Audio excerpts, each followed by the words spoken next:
بچنا چاہتے ہو تو اس کا طریقہ یہ ہے کہ بھائی اپنے اپنے مقامات پر رہتے ہوئے،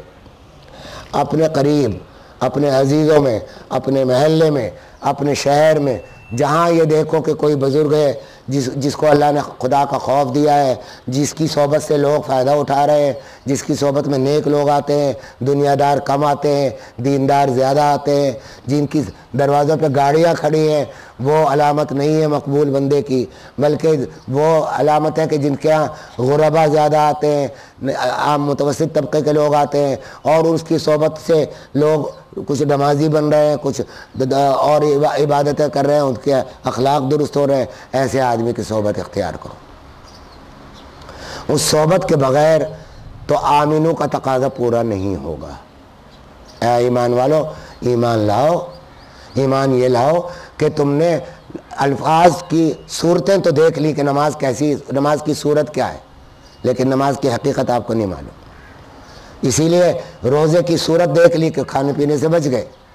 لیکن اس کی حقیقت نہیں معلوم کہ اس کی روح ہے کیا، اس کے جو انوار و برکات ہیں وہ آپ کو حاصل نہیں ہو پا رہے، اس لیے کہ آپ نے اپنے آپ کو وہ کمپیوٹر کی اصطلاح میں کمپیٹیبل نہیں بنایا، اپنے قلب کو ان تعلیمات سے جو اللہ تعالیٰ نے شریعت کی تعلیمات رکھی۔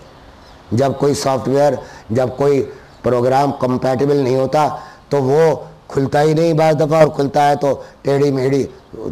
حرکتیں کرتا ہے، غلط کھلتا ہے۔ تو اس لیے کمپیٹیبلٹی کے لیے ضروری ہے کہ اس سافٹ ویئر کے پاس چلے، وہ سافٹ ویئر انسٹال کر لو جو تواضع پیدا کرنے والا ہے، تکبر سے نفرت دلانے والا ہے، اور دوسری تمام برائیوں سے بچانے والا ہے۔ تو آج جو میں نے یہ تواضع کی بات کی ہے، آمنو اور آمنو باللہ و رسولہ کی تلقین کی ہے، اس کی وجہ یہ ہے کہ ہمارے ہاں سب سے کمی اس وقت اور سب سے زیادہ بڑی ضرورت اس وقت نیک صحبت کی۔ یہاں اب ایک اشکال کا جواب دے کے میں بات ختم کروں گا۔ اس پر ایک اشکال پیدا ہوتا ہے کہ حدیث میں آتا ہے، قرآن میں بھی سے بھی قرآنی تعلیمات سے اور حدیث میں بہت واضح طور پر معلوم ہوتا ہے کہ بھائی نیک صحبت اختیار کرو جگہ جگہ،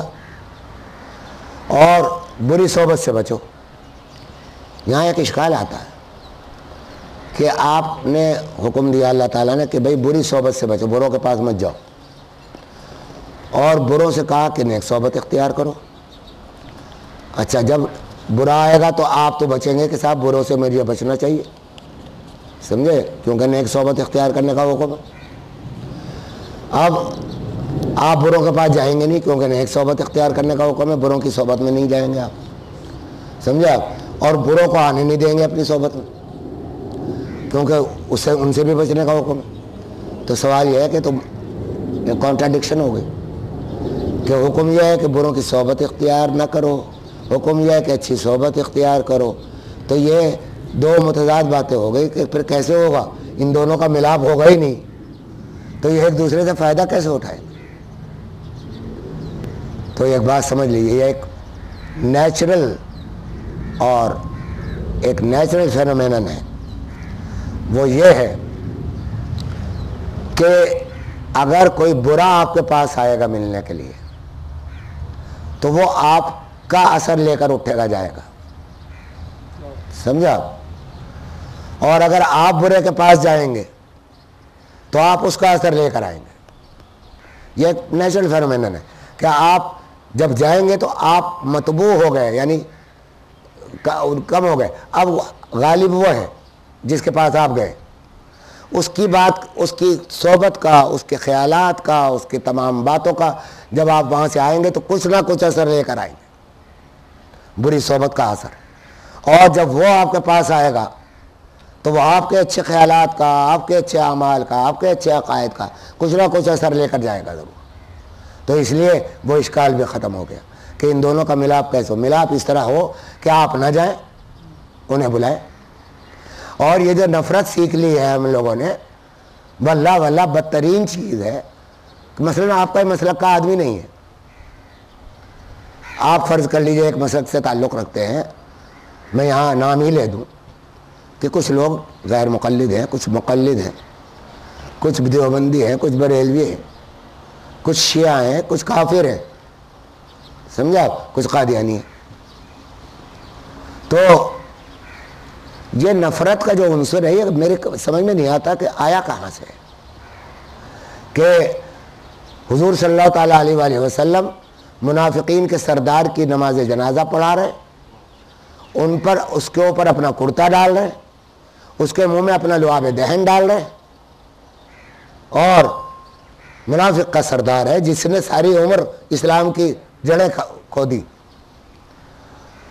اسی طرح اور ہمارے بزرگ، کبھی کسی ہمارے بزرگوں نے کفر کے فتوے نہیں لگائے سوائے اس کے کہ متفقہ طور پر جب جو فرقہ الگ ہو گیا خود ہی. اب بہائیوں کا فرقہ ہے، سکھوں کا فرقہ ہے، یہ سب مسلمانوں سے کٹے ہوئے فرقے ہیں، سمجھا. تو اس واسطے وہاں تو پھر مجبوری ہے کہ وہ کفر کا فتویٰ نہیں تھا، لیکن نفرت نہیں سکھائی. ابھی یہی سے میں نے بات شروع کی تھی کہ کفر سے نفرت ہے، فسق اور فجور سے نفرت ہے، فاسق اور فاجر سے اور کافر سے نفرت نہیں ہے، کتے سے بھی نہیں. بعض دفعہ تو کتا بخشش کا سبب بن جاتا ہے بھائی، سمجھے. اب کیا عرض کروں، بات لمبی ہو رہی ہے، مختصر ایک واقعہ وقت کے موقع کے لحاظ سے یاد آ گیا، وہ بات کر کے پھر ختم کرتا ہوں. شیخ احمد کبیر رفاعی رحمۃ اللہ تعالیٰ علیہ نام سنا ہوگا، بڑے سرخیل ہیں اولیاء اللہ کے. حضرت نبی کریم حضرت محمد مصطفیٰ صلی اللہ تعالیٰ علیہ وآلہ وسلم کی اولاد میں ہے، یعنی سید ہیں، بڑے درجے کے بزرگوں میں سے صاحب کشف. تو ایک مرتبہ حج کو تشریف لے گئے، اور کس درجے کے آدمی ہیں اس کی بات بتا رہا ہوں کہ حج کو تشریف لے گئے اور وہاں ایک بے اختیار شعر پڑھا. پہلے حضور کی محبت بہت تھی، ایک شعر پڑھا کہ یا رسول اللہ، میں پہلے اپنی روح کو بھیجا کرتا تھا جو آپ کے اس زمین کو آ کر بوسہ دیا کرتی تھی، آج اللہ نے مجھے آپ کی خدمت میں حاضر کر دیا، اب تو میں آپ کے ہاتھوں کو بوسہ دینا چاہتا ہوں. روایت تاریخ کی مستند تاریخ کی روایت میں ہے کہ ہاتھ دست مبارک نکلا، آپ نے اس کو بوسہ دیا اور پھر دست مبارک غائب ہوا. اور اس کے بعد آپ کے دل میں یہ خیال پیدا ہوا کہ کہیں ایسا نہ ہو کہ اس کی وجہ سے میرے دل میں یہ تکبر پیدا ہو جائے کہ یہ کام وہ ہو گیا جو کسی کے لیے نہیں ہوتا. تو آپ دروازے پر مسجد نبوی کے لیٹ گئے، سب کو قسم دی کہ تم لوگ میرے گردن پر پاؤں رکھ کر گزرو، مجھ سے پلانگ کر گزرو تاکہ تکبر کا ختم ہو.